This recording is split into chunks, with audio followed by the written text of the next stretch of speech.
My true story. From California, I visited my millionaire daughter just to say hello, but when the door opened, I froze. She didn't expect me to see that. The oranges were still warm from the sun when I picked them.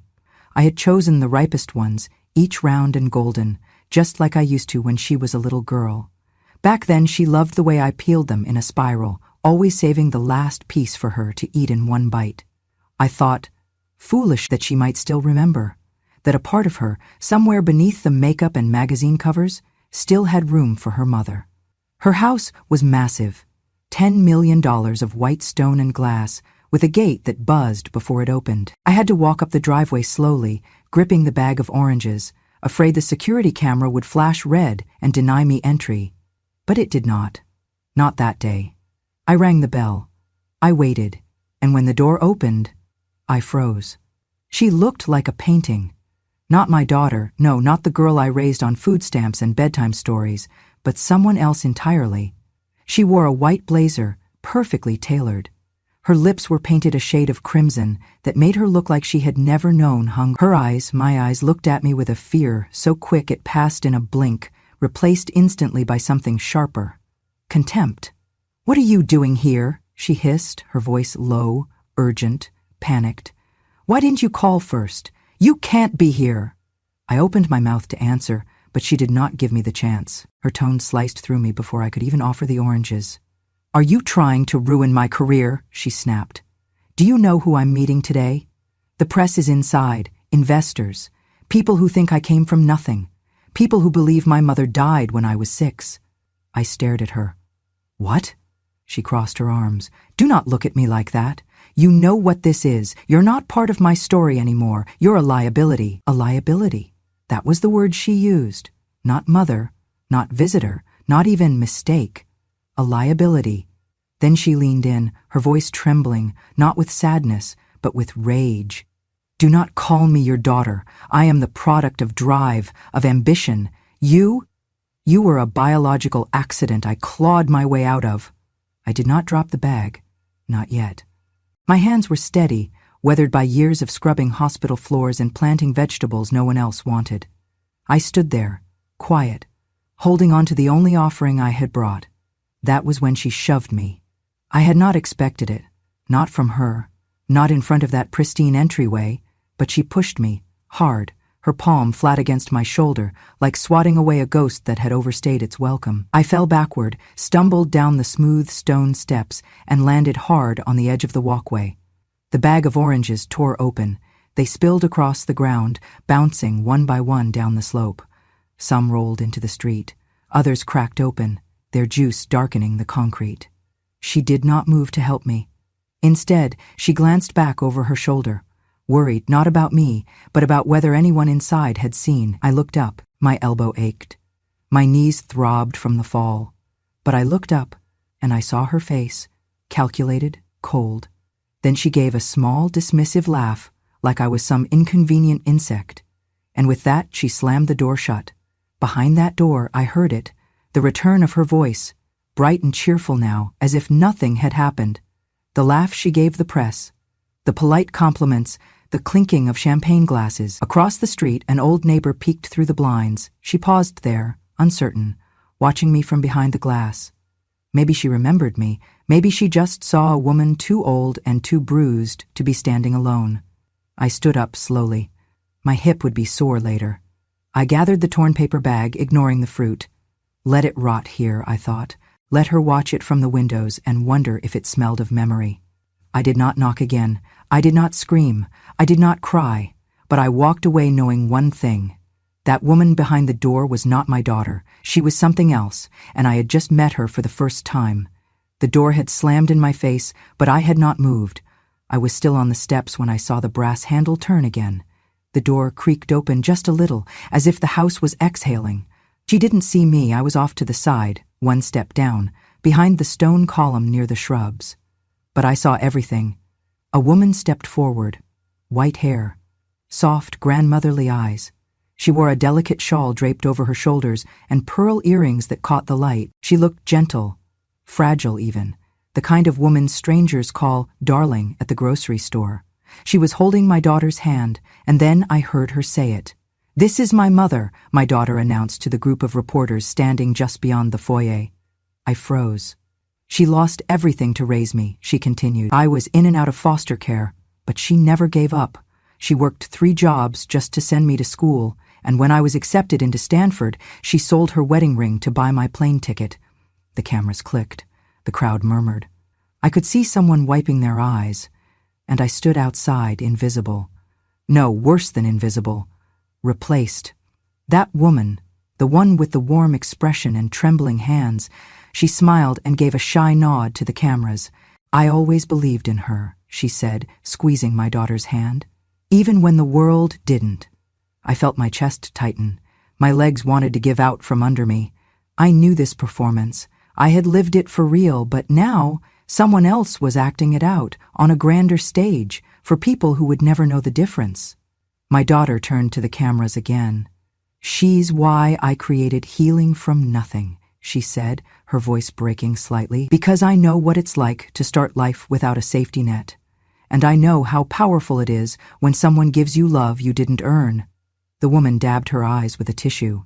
She earned everything. They hugged, and I stood there, shaking. That was my life they were reenacting. My sacrifice.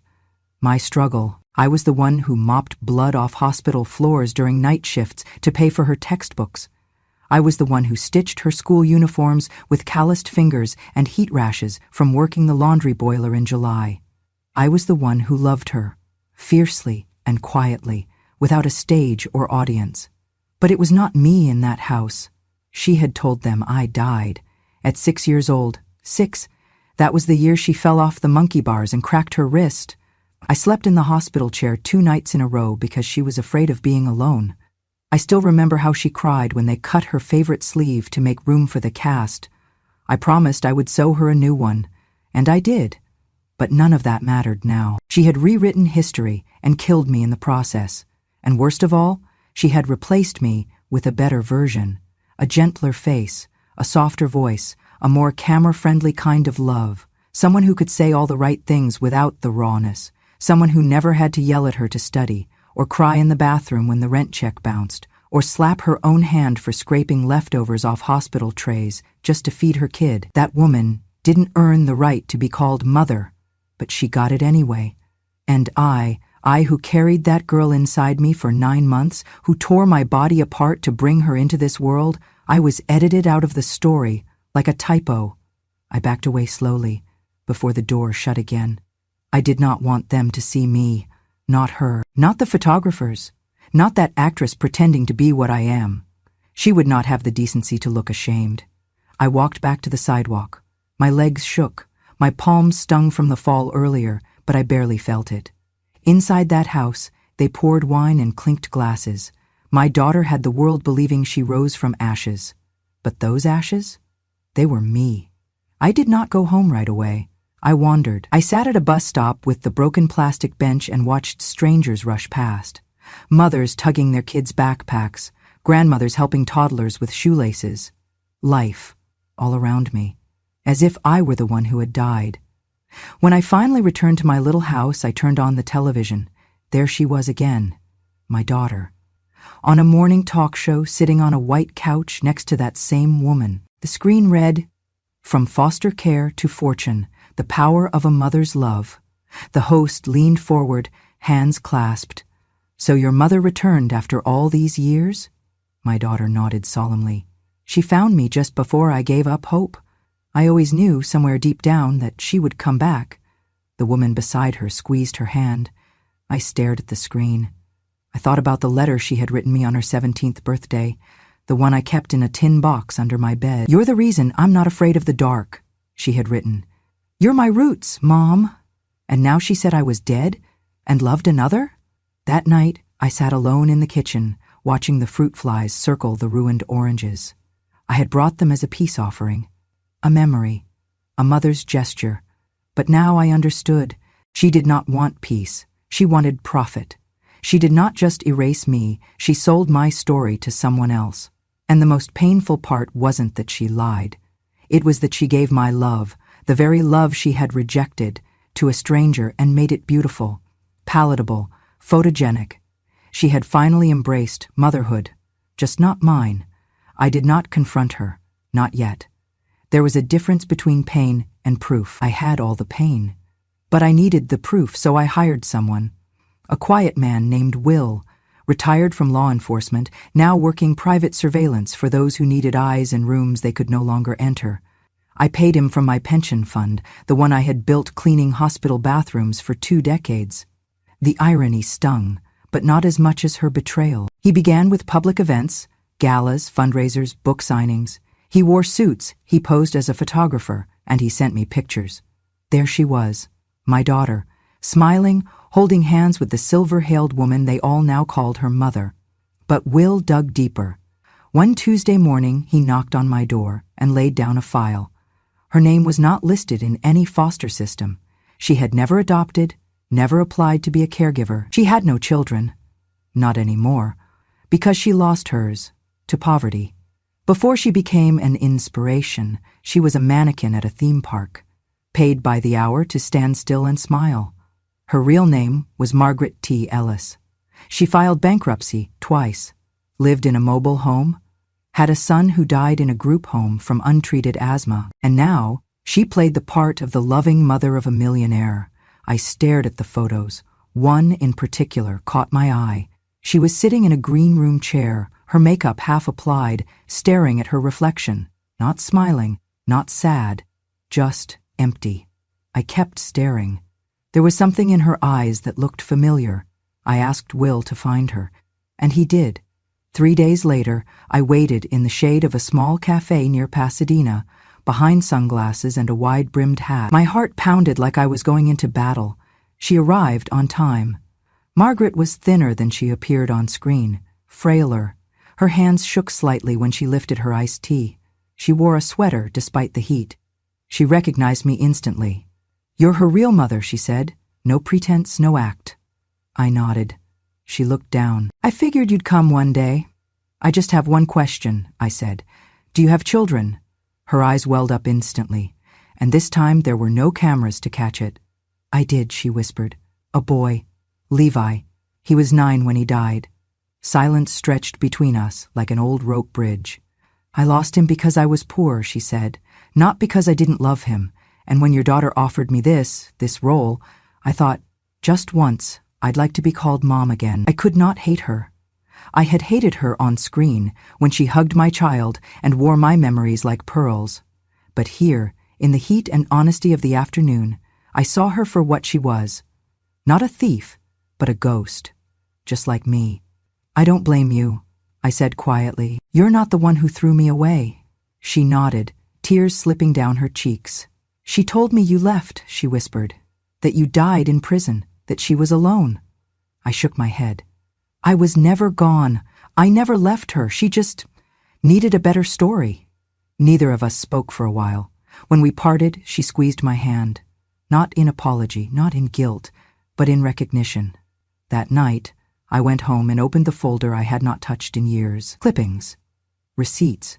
A letter from the bank showing I had co-signed her student loans. A grainy photo of me standing outside her dorm, holding a care package. And then I called someone. His name was Dan Nguyen, a small-time journalist with a big voice. He once published an expose about my daughter, accusing her of plagiarizing her TED Talk from a lesser-known speaker. She had sued him, silenced him. But I remembered his article. He was not afraid. So I called. And when he picked up, I said, "You don't know me. But I'm the woman your story was about. I'm her mother." He paused. Then, "The dead one?" I smiled, even though it hurt. Not anymore. I went home quietly. There was no dramatic music, no confrontation at the gates, just me and the dust of years settling on my skin. I locked the door behind me, pulled the curtains closed, and stood in the middle of my small living room. Then I walked to the back bedroom. Under my bed was a rusted tin box, scratched, bent in one corner. It used to hold cookies when I worked the night shift at the hospital. A cheap brand, always stale by the time I had 5 minutes to eat. I had kept the box after all those years because it became something else. A vault, a place to store the things I could not afford to forget. I sat on the floor and pulled it out. The lid creaked, and there it was. The truth. Not in contracts or emails, but in ink, in cloth, in crayon. The first thing I pulled out was the letter. She had written it the night she got her acceptance to Harvard. The paper was thin now, the edges curled. The handwriting was messy, half cursive, half print, written in excitement and disbelief. "Mom," it said, "I got in. I got in. I don't know how to say thank you. Without you I'd be dead or worse. You never let me fall, not once. I owe you everything. I'm going to make you proud. Just you wait." There was a heart at the end. Not drawn perfectly. Lopsided, but it was real. Beneath the letter was a small bundle of cloth, an old shirt, torn at the collar. It was the same faded blue I remembered, my work uniform from the county hospital, the one I wore the night she was admitted for pneumonia. She was 9. Feverish. I stayed by her bedside for 3 nights, never leaving, not even to change. She asked once why my shirt smelled like bleach and tears. I told her that's just what love smells like sometimes. I kept that shirt because I never wanted to forget what it meant to be needed.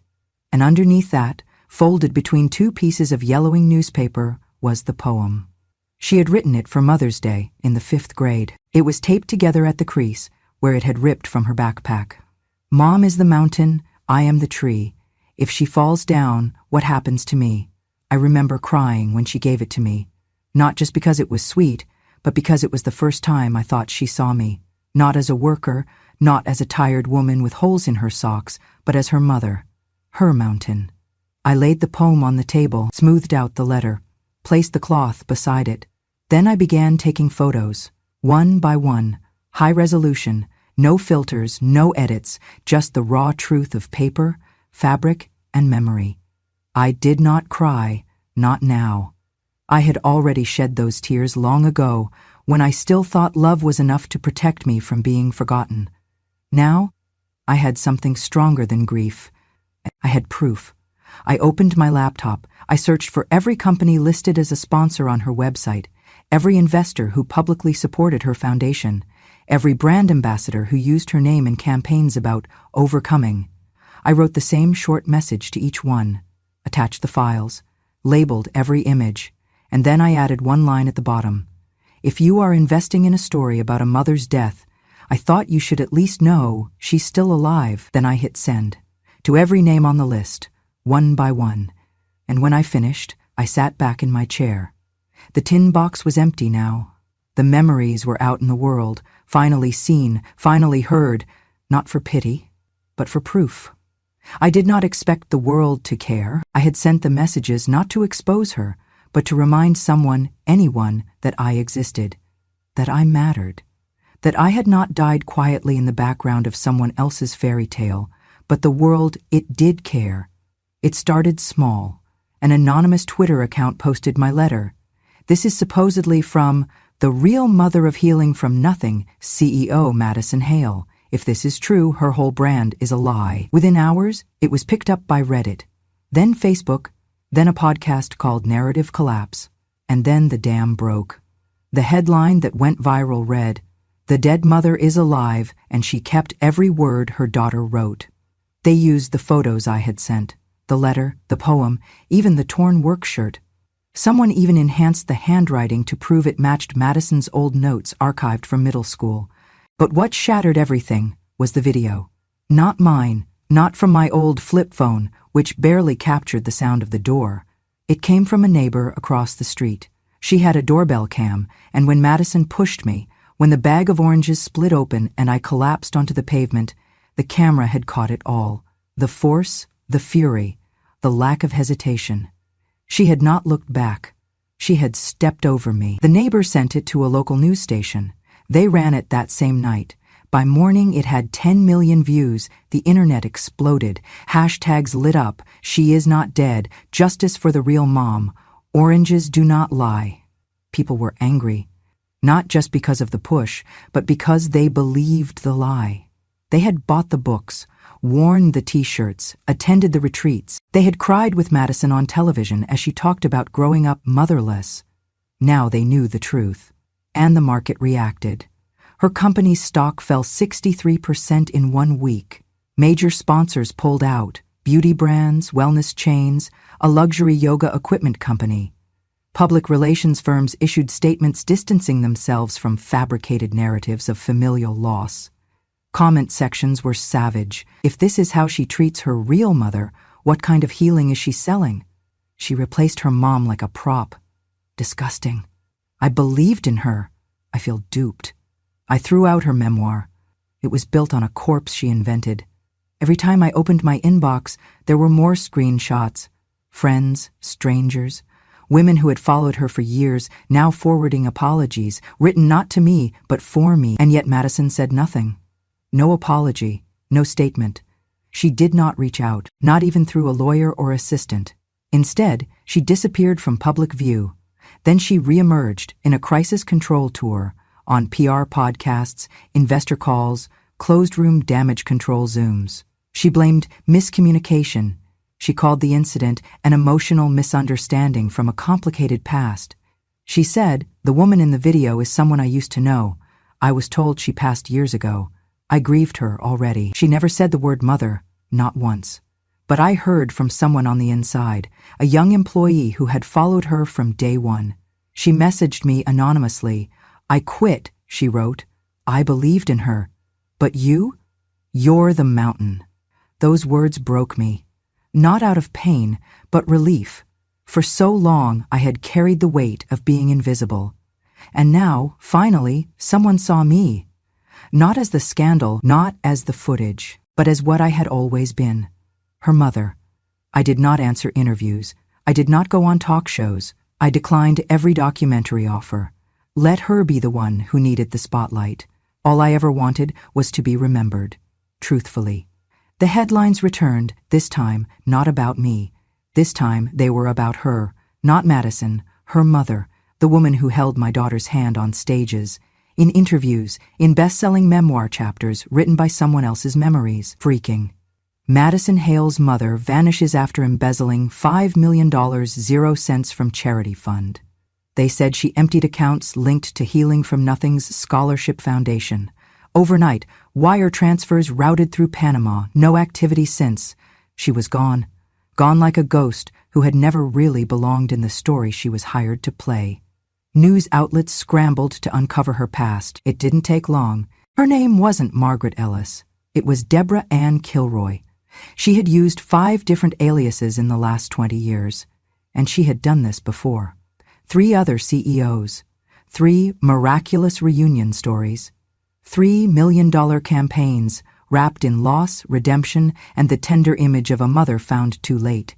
Each time, the CEO had claimed to have lost their mother in childhood. Each time, Deborah had stepped in, just for the photos, just for the narrative, and until she took something and vanished. Always with women who'd grown up wanting sympathy and found it more useful than honesty. Always with those who thought of motherhood as a prop. It was not a con of money. It was a con of memory. And Madison? She had been conned too. The very woman she paid to replace me had never been real at all. I received a letter that week. Not from my daughter. From Deborah. A torn envelope, no return address, just my name written in shaky cursive. Inside was a single piece of stationery, hotel letterhead from somewhere in Belize. The note read, "I was never her mother. I never wanted to be, but I wanted to feel, just once, what it might have meant to be someone's reason for healing. I don't expect forgiveness, but I do want to say, if I ever had a daughter, I wish she had been like you." There was no signature, just a postscript. You were never the ghost in this story. You were the anchor. And anchors don't beg to be seen. They just hold. I folded the letter slowly. Outside, the evening wind rustled the orange tree I had planted long ago, from the seeds of the fruit that once scattered across Madison's doorstep. I sat with that silence, and I thought of Madison, not in anger, but in realization. She had not only lost her image, she had lost the only mother she had left, even if that mother was a lie. And now she was alone, just as she had always claimed, but this time it was true. The phone rang at 3:07, IMA. I was already awake. At my age, sleep visits like a neighbor with no fixed schedule. I had been staring at the ceiling, listening to the wind whisper through the cracks in the window frame when the sound cut through the silence. I did not recognize the number, but I knew who it was. I answered. No words at first, just shallow breathing, hesitation, then, "Mom?" Her voice, hollow, small, the voice of a child, not a millionaire, not a brand, not a CEO, just a scared girl dialing into the dark. "I know it's late," she whispered. "I know I don't deserve to call, but I didn't know who else to reach out to." I said nothing. "I'm being sued," she continued. "The board's pulling out. The IRS is digging through everything. I need to pay off damages or they'll freeze my accounts." Silence again. Then, almost too quiet to hear, "Mom, they say you have money." She said it like a question, as if unsure whether I, the woman she shoved to the ground, had the power to lift her up. She was right. About the money. In 1995, I had bought a piece of land along the California coast. Back then, no one cared for that part of the shoreline, too rocky, too remote. But I planted citrus trees, sold a few plots quietly, invested what I could into trusts and mutuals, all under a different name, not out of secrecy, but survival. The land was mine in name and soul, and now worth $1.3 billion. She knew, she had done the math, or someone had done it for her. "Mom," she said again, "please, just help me fix this. I'll do anything. I'll make it right. I'll bring you into the company. I stood at the window and looked outside. The tree stood tall beneath the moonlight, the one I had planted from a seed. A single seed, from an orange that had rolled away when she pushed me down. I had picked it up that same night and brought it home, soil still clinging to its skin. I'd dried the seeds, chose one, gave it a second chance, and now it bore fruit. Even after everything, it grew." She kept talking. Words like sorry, misunderstood, rescue, future. And then came the one that cracked something in me. Mother. Not mom, not ma, not you, mother. I finally spoke. "You remember that day on the porch?" She went quiet. "When I came with the oranges?" Still quiet. "When you pushed me and closed the door?" Her voice broke. "Yes." I nodded, even though she could not see. "That day," I said, "when you closed the door on your mother, only one other door opened." She inhaled, "The door to hell." There was a beat of silence. Then I whispered, softly but firm, "And I will not open another one for you." Then I hung up, and for the first time in years I slept, not from peace, but from release. I did not write a memoir. There were offers, so many offers, book deals, TV dramatizations, even a documentary team that wanted to film me sipping tea beneath my orange tree, crying on cue. I said no to all of them, because this was never about fame. This was about being remembered, truthfully. And now that I had been, that was enough. I wake up every morning at 6, I water the plants, I check the soil, I pick one orange, just one, and place it on the windowsill. Sometimes I eat it. Sometimes I give it away. There is a little girl next door named Lily. She's maybe 7, with tangled hair and scraped knees, and a laugh that comes out sideways. She knocks on my porch sometimes with a crayon drawing or a question about the birds. She calls me Grandma Emily. I never told her my story. She does not need to know the woman I raised, or how the world thought I had died. She only knows I have oranges, and I always share. One morning, she looked at me as I peeled the fruit and said, "I wish you were my real grandma." I smiled, and I meant it. In the afternoons, I sit in my chair by the window. I write letters I never send. I fold old linens. I clip articles about botany and tuck them into an album labeled Someday. Some people would call this a small life, but to me, it is sacred, because it is real. There are no cameras, no staged hugs, no fabricated sob stories about childhood trauma to sell more books. Just me, just breath, just the slow, beautiful business of continuing. Sometimes I see her on the news, Madison. She wears her hair differently now, shorter, softer, as if trying to appear less like a brand, more like a human. But the world is not fooled. She does charity work now, quietly, anonymously, or so the papers say. She no longer does interviews. No more TED Talks, no more crying on cue. Some say she's rebuilding. Some say she's ruined. I say nothing, because she is no longer mine to defend or explain. I did not go to her court hearings. I did not read her statements. I did not take satisfaction in her downfall, because revenge was never my goal.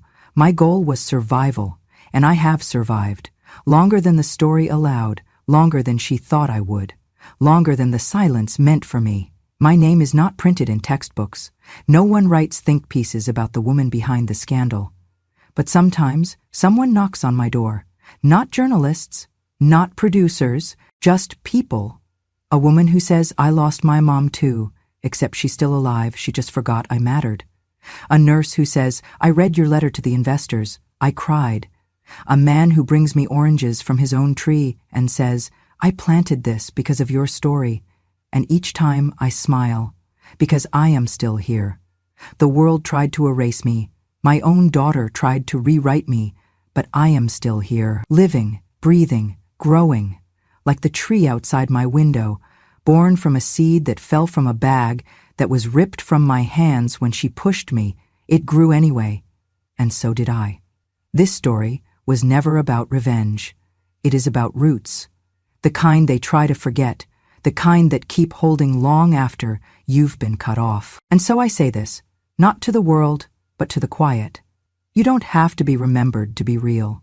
You don't have to be seen to still hold someone's sky. You don't need a name on a book jacket to matter, because a mother, a real mother, never truly disappears. Even when she is written out, even when she is replaced, even when she is declared dead, she still lingers. In letters, in lullabies, in trees. It has been 2 years now. 2 years since the world watched her fall and I chose silence. Since the fake mother vanished and the press turned its gaze elsewhere.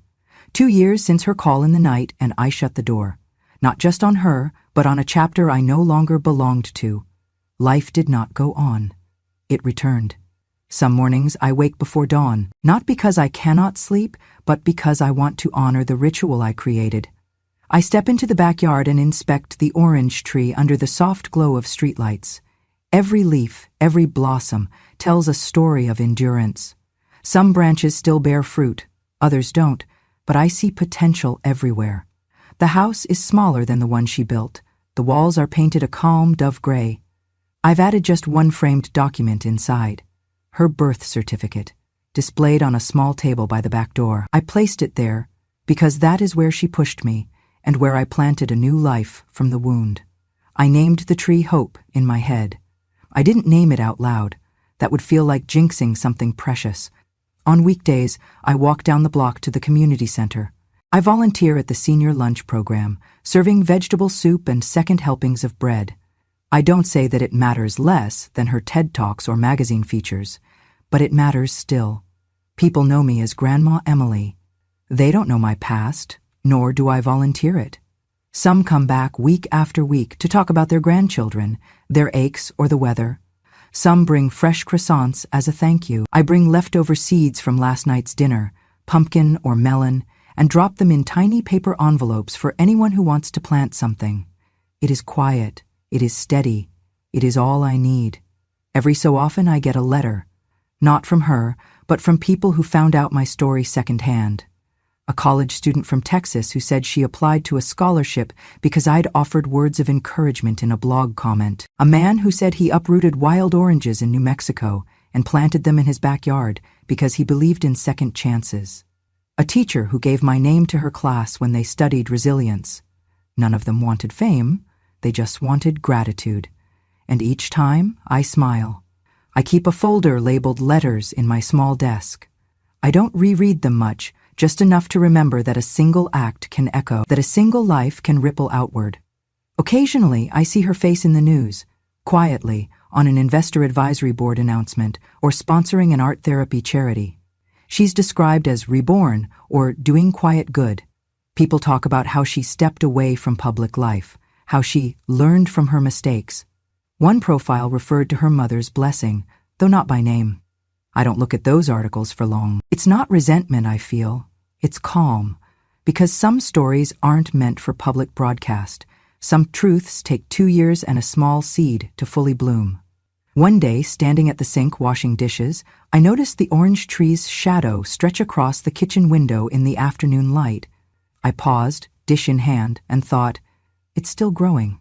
Later that evening, I heard a knock. Lily, now 9, stood on the porch with her bicycle. She wore her usual messy ponytail and a t-shirt printed with a smiling sunflower. "Granny," she said, "Mommy isn't home yet. Can I stay for dinner?" "Of course," I replied. "Come on in." She skipped inside, showed me her scraped elbow, told me about a friendship bracelet she made, asked if the oranges were for baking. I smiled and tossed her a bowl of sliced fruit. "Thank you," she said, biting into the wedge. The juice dripped on her chin. I wiped it gently and said, "Sometimes the sweetest things come from the smallest seeds." She looked up at me. "You're very kind, Granny." I hugged her. Not because I had to perform kindness, but because she deserved it and I needed to feel it. That night after dinner, I walked back to the tree. Lily waved goodbye and pedaled off, the porch light flickering behind her. I leaned on the fence and touched my palm to rough bark. I thought of the night she pushed me, of how a seed rolled and turned into a tree taller than the fence line. Growth is not always loud. It is rooted underground before it appears. It takes water, it takes time, and sometimes it takes a quieter kind of strength than the one they applaud in speeches. In the distance, I heard cicadas begin their evening hymn. My chest filled with warmth. 2 years ago, I would not have believed I'd end here, in gratitude, in peace, with a new life that felt bigger than my broken heart. I wonder occasionally if she thinks of me, if she remembers the smell of oranges in the dawn, if she sighs at orange blossoms in spring. But I do not dwell on it, because waiting for someone to change is not the same as living your own change. I plant new seeds in the garden each spring, sunflowers, zinnias, herbs. I grow patterns and patience. Sometimes, when Lily comes over, I give her a few seeds to keep. She asks what they are. I tell her, start with what looks sad, and if it still sprouts, let it grow. One evening, I found a clematis vine climbing the backyard fence. No one planted it, it just grew. I called it Survivor, and for a while I thought of that vine as me, as all of us who survived the storms they thought would break us. I write sometimes, a few sentences. A poem when the wind is kind, a reflection when the rain is soft. I keep them in a notebook. I don't know if they will ever be published, but I'm okay with that, because publishing is not always living, and living slowly, peacefully, under sunshine and moonlight is the point. I'm not hiding. I'm stepping aside, allowing the young to carry hope forward, but quietly reminding them that some stories, like trees, live best when they stand tall without applause. 2 years ago, I'd have thought forgiveness meant something big. A public apology, a reconciled bond, a restored stage. Now, I see forgiveness as a garden. It does not require an audience. It just needs space. For the seed to grow, for roots to take hold, for life to blossom again.